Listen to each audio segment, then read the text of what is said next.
Hello, my name is Gwendolyn Cooper, and I'm your Healthcare Compliance Officer of West Alabama General Regional Medical Center. And I'm here to share with you some very important elements and the roles that they play in our healthcare system. I hope that by the end of this presentation, I will be able to share with you some valuable information that is very essential to the well-being of our healthcare system. When dealing with the healthcare system, there are codes of ethics that a leader must follow.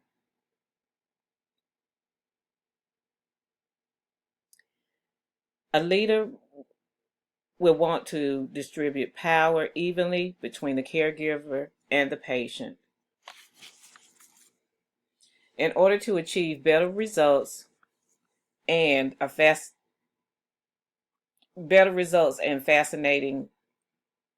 and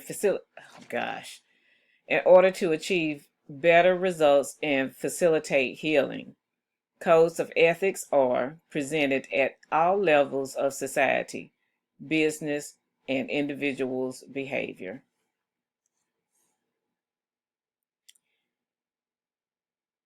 When dealing with codes of ethics, you must first understand how and where ethics is used in the term of the healthcare setting.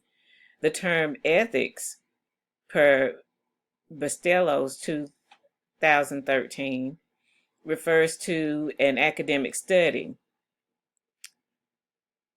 As such, it is a systematic analysis of the rightness and the wrongness of actions, along with the theoretical basis and methods used in deciding which course to take.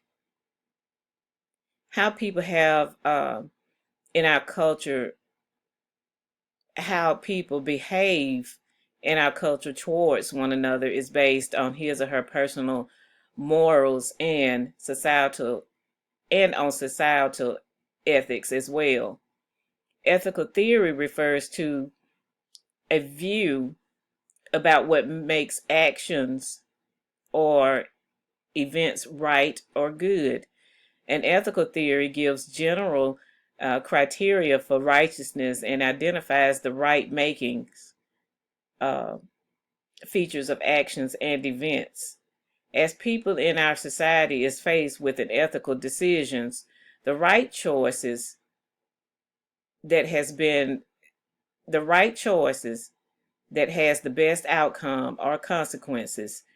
Each individual should act so as to increase the good in the world. Consequentialism is the views that whether an act is right or wrong depend only on results. Authoritarianism attempts to spell out what are good and bad outcomes. And deontology, the good is defined independently of the right action. Okay, now that I have given you an explanation of what makes actions right or wrong, let's look at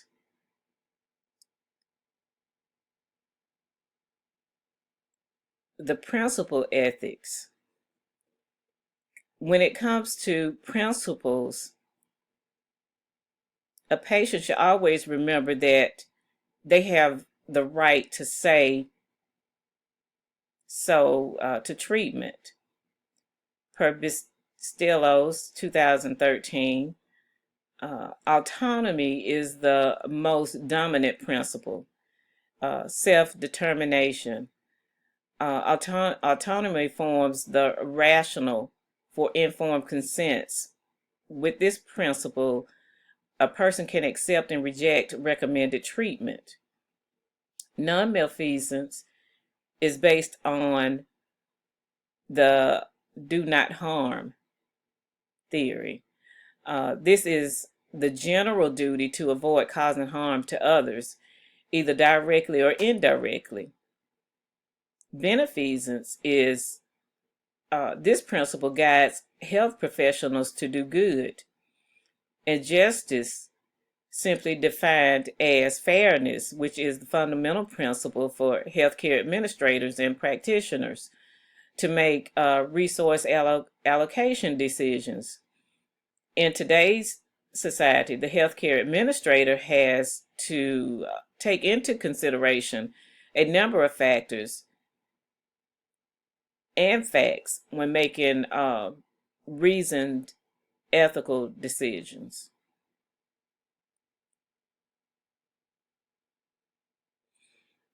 Now, as for my second element, resource allocations. Resource allocations is the process and strategy involving a company's decision where resources should be used in the production of goods and services. Resource allocations begins with a plan. For most healthcare organizations, they would use their vision, mission, and value statements as goals for their future plannings. Some hospitals may want to become leaders in heart transplant operations, or just something that's really outstanding that they would like to be known for. And then there is the budget. Where would this money come from? So healthcare in the United States continue to be one of the leading countries in healthcare discovery and innovation. The U.S. spends approximately 20% of all its gross domestic product and healthcare, 4 times as much as other countries. So when it comes to resource allocation, where would you allocate the budget for your hospital? Would you build a new wing that a hospital has been in need of for many years? Or would you replace old equipment? Or would you hire new employees? Or would you, because you are short of staff? When making decisions, it is never an easy task because you have to take into considerations many factors, as well as providing quality care to your patients.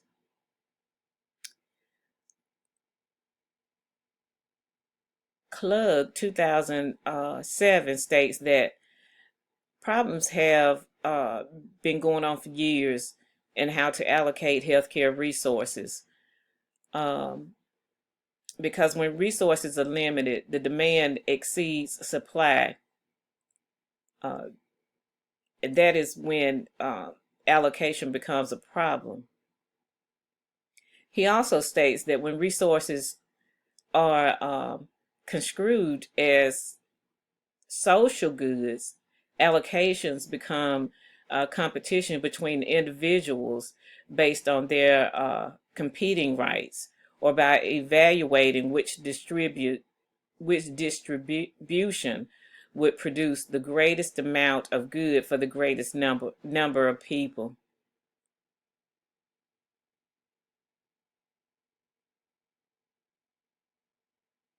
Okay, let's take a look at a cost containment.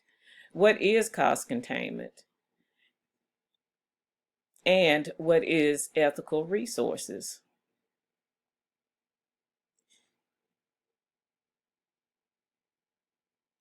Okay.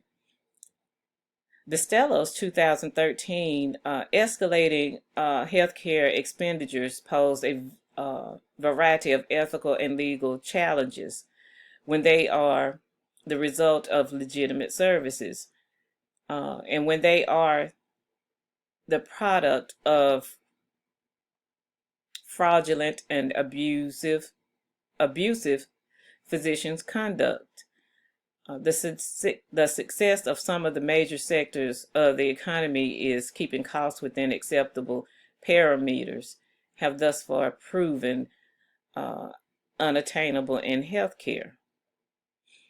And as you can see in the slide, 2 of the cost containers are the biggest change in patient protection, and this is the biggest change, the Patient Protection and Affordable Care Act of 2010, and then the patient-centered outcome research.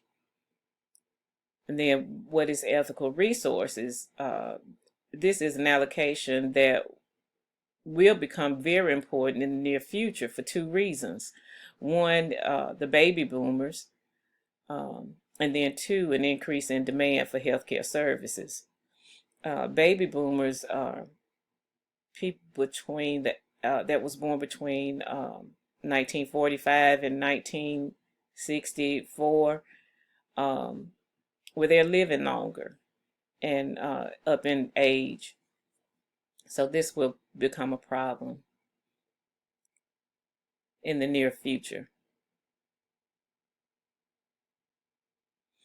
Okay, my third element is culture competency. Culture competency, and it is defined as a set of values and principles, and it demonstrates behavior, attitude, and structure that enables employees, and leaders to work effectively across cultures. There are benefits to being culturally competent. Um, the benefits are that you have social benefits. They increase trust, respect, and responsibility for healthcare. Then you have health benefits. They improve patient data and increase cost savings from a reduction in medical errors. And also business benefits. It decrease barriers that lower progress, and it increase market share for organizations. Culture competency acknowledges that while people develop a more or less automatic depth of understanding of the subject, position, and culture into which we are born, and socializes and achieves something like that depth of understanding of other subjects,